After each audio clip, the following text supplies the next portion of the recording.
On Sports Challenge. Last week's champion, Joe McCarthy's New York Yankees, Lefty Gomez, Joe DiMaggio, and Tommy Henry meet the challenge of Casey Stengel's New York Yankees, Hank Bauer, Mickey Mantle, and Billy Martin. And now here is the host of Sports Challenge, Dick Enberg. Thank you. Thank you, ladies and gentlemen. Thank you, gentlemen. Thank you, Johnny Gilbert. Welcome, fans from coast to coast and around the world to Sports Challenge. Our teams are playing for $1,500 worth of AMF Voigt sports equipment. Johnny, what youth groups are represented this week? Well, Dick, this week, the Joe McCarthy New York Yankees are playing for the Ted Williams camp of Lakeville, Massachusetts. And the Casey Stengel New York Yankees represent the Harlem Makers Incorporated, New York, New York. Voigt, from basketball to bowling, scuba gear to golf. Voigt stands for durability and consumer value. And it's been that way for 50 years. Okay, Dick. I'll get that bat ready and ready to cut up the first pitch because our first category is coming up. Then Record Breakers will relive one of the sports thrills of all time with Jesse Owens right after this Sports Challenge timeout. Here we go on Sports Challenge. Our defending champion Yankees against the Casey Stengel New York Yankees. First category men, record breakers, and one of the most sensational record breakers of all time, Jesse Owens. Jesse's own voice recalls the long jump finals in the 1936 Olympic Games. First, we watch the German champion, Lutz Long. Lutz had one final attempt. This was it for him.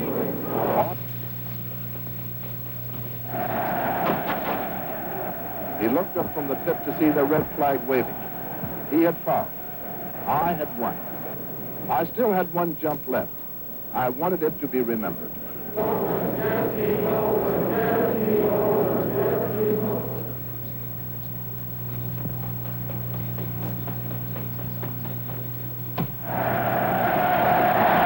was a new Olympic record, 26 feet 5 1/3 inches. Owens' Olympic record.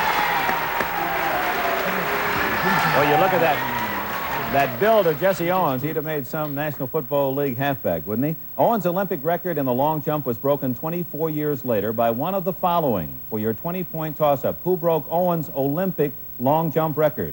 Alphabetically, was it Ralph Boston, Valerie, Joe DiMaggio? Ralph Boston. That's right. Ralph Boston is the correct answer. The other options were Valerie Bromell and Bob Mathias. Ralph Boston bettered the mark by approximately 2 inches in the 1960 games. Free throws belong to our champion Yankees. Our second record breaker, Hank Bauer, with offensive and defensive plays that made the difference in the 1951 World Series.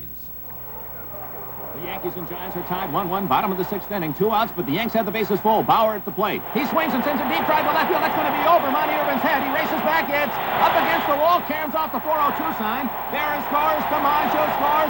Johnny Mize scores on a stand-up triple by Bauer. It's 4-1 Yankees. To the top of the 9th inning. The Giants are rallying. 2 runs in. Lockman, the tying run at second base, and Bob Cassava out of the bullpen. Pinch hitter Sal Evers up. The pitch by Cassava. He swings a line drive to right field. Looks as if it's going to be in there. Bauer charges and makes a great catch. Bauer has saved it for the Yankees. They win the 6th game 4-3, and the Yankees are champions again. The answer goes to the New York Yankees. Bauer set a record by hitting safely in 17 consecutive World Series games. For your 10 points, through 1971, what National League star had hit safely in 14 straight? 5 seconds. Time is up, I'm sorry. So we go to the New York Yankees of the Stengel era. We'll give you 20 points. You'll tie the game if you can tell me, through 1971, the National League star who had hit safely in 14 in a row. Clemente. Roberto Clemente, correct, Billy Martin, for 20 points. A tie game of 20. Back to the Yankees of the McCarthy era. Your free throw. The L.A. Lakers basketball team of 71-72 set record after record en route to its strong first-place finish and a favorite's role in the playoffs. Leading 3-1 over the Knicks, L.A. is moments away from its very first NBA championship as we join Keith Jackson and Bill Russell. Meminger misses. Jimmy Clemens rebounds. We'll count it off. 5, 4, 3, 2. Stops on 4. And they run it out. And the Los Angeles Lakers have won their first NBA title.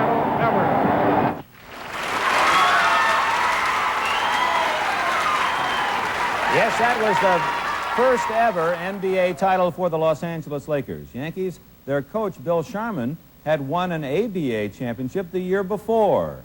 For 10 points, name that ABA team. Utah. Utah Stars is correct for 10 points after one round. Yankees 30 and the other Yankees 20. A great game thus far, a new toss-up, a new category, famous farewells. Now we're going to break precedent on this show for this very great moment. All three of our questions will follow an uninterrupted film presentation of Mickey Mantle Day at Yankee Stadium in 1969, shortly after Mickey had announced his retirement from baseball. This poignant scene. Mickey Mantle, Yankee Stadium is all yours. Thank you. When I walked into this stadium 18 years ago, I felt much the same way I do right now. I don't have words to describe how I felt then or how I feel now. But I'll tell you one thing, baseball was real good to me. And playing 18 years in the Yankee Stadium for you folks is the best thing that could ever happen to a ball player.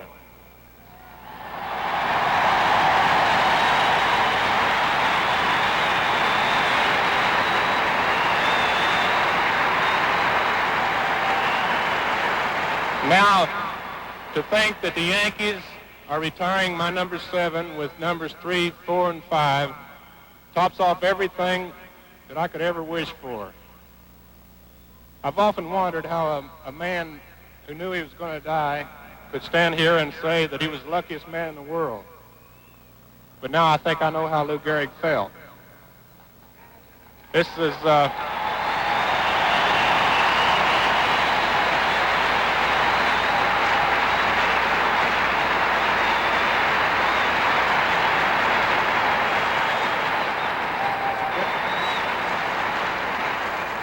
It's been a great honor. I'll never forget it. God bless you all, and thank you very much.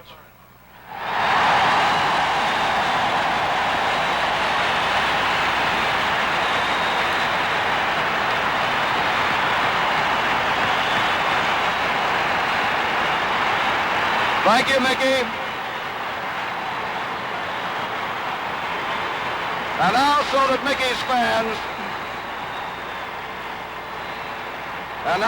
Mickey's fans can bid him a personal farewell, he'll take one last turn around Yankee Stadium.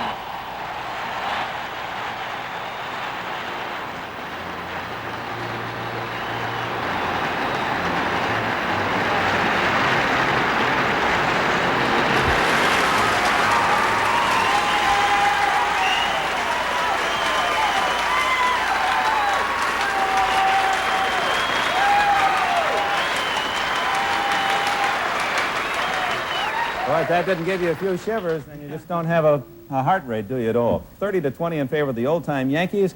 This is the toss-up question. Mickey Mantle, of course, the greatest switch hitter who has ever lived. 10 times in Mick's career, he hit home runs both left-handed and right-handed in the same game.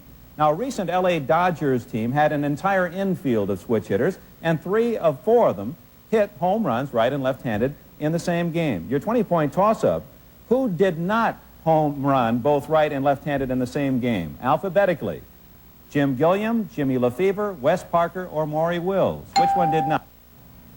Junior Gilliam. That is correct. Jim Gilliam is the correct answer. You have 20 points. Free throw belongs to Bauer, Mantle, and Martin. Mickey Mantle is one of the very few players to hit home runs 4 consecutive times at bat. The record for home runs in consecutive games is 8. 10 points. Who holds that mark? 5 seconds. Dale Long. Dale Long is correct. Martin with an assist to Mickey Mantle. Second free throw. Mantle is one of 5 players in the history of baseball to hit 50-plus home runs more than one time, more than one season. Babe Ruth did it 4 times.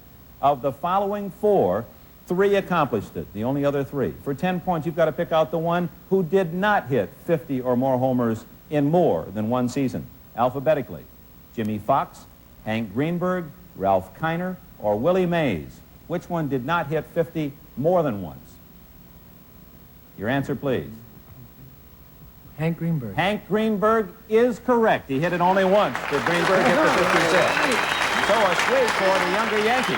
And after 2 rounds, the score is 60 for Messrs. Bauer, Mantle, and Martin, 30 for our defending champions Gomez, DiMaggio, and Henrik. And we'll be back with round 3, unforgettable moments in baseball, and a look at some highlights of the 1927 Yankees Murderers Row right after this Sports Challenge timeout.